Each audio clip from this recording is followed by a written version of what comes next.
ఆయన ఆ సినిమా మన డైరెక్టర్ గురించి చెప్పాలంటే బి గోపాల్ గారు చాలా జాగ్రత్తగా అద్భుతంగా రావాలి, తెర ముందు స్క్రీన్ ముందు ఫ్యాన్స్కి చాలా కన్వీనియంగా ఉండాలని చెప్పి చాలా జాగ్రత్త పడి చిత్రీకరించడం జరిగింది.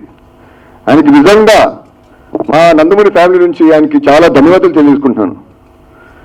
ఎందుకంటే అంత చక్కటి సినిమా అందించారు మా నందమూరి ఫ్యాన్స్కి.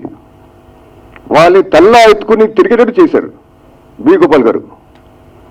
గోపాల్ గారు, ఈ వేదిక నుంచి మీకు నేను ధన్యవాదాలు తెలియజేసుకుంటున్నాను.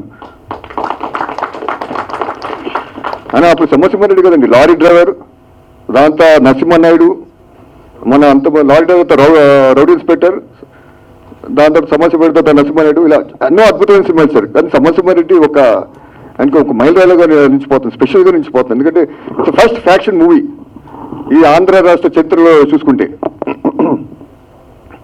అని అందులో డైలాగ్స్ కూడా చాలా జాగ్రత్త పడారు,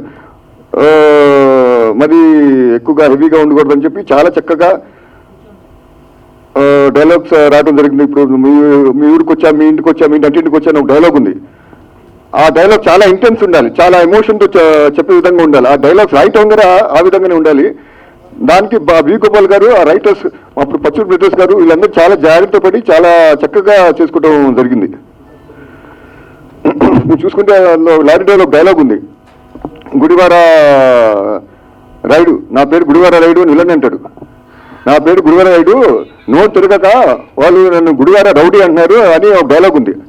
అది అద్భుతంగా, ఎంత అద్భుతంగా వచ్చిందంటే ఈరోజు నిజంగా గుడివాడలో ఒక రౌడీ ఉన్నాడు అక్కడ, చెప్పక్కల గుడివాడ రౌడీ.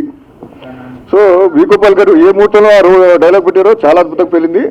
అలానే సమరసింహారెడ్డి డైలాగ్ రా ఇప్పుడు మీరు చూస్తారు, మీరు ముందు మార్చ్ 2న ఎలా పేలుతుందో ఈ జనరేషన్స్ వాళ్ళు కూడా, ఇప్పుడు ఐటీ వచ్చిన కొత్త జనరేషన్స్ వీళ్ళుగా మీరందరూ చూసి ఈ సినిమాని అల్లరించని చెప్పి, మీకు నచ్చుతుందని చెప్పి నేను అందరినీ కోరుకున్నాను. మీరు అందరు సినిమా చూడాలని చెప్పి నేను మనస్ఫూర్తిగా ఆహ్వానిస్తున్నాను. అండ్ వి గోపాల్ గారికి థ్యాంక్స్ తెలియజేసుకున్నాను. అలాగనే అండ్ ఇక్కడికి ఇచ్చేసిన పాత్రికలకి అందరికీ నా ధన్యవాదాలు.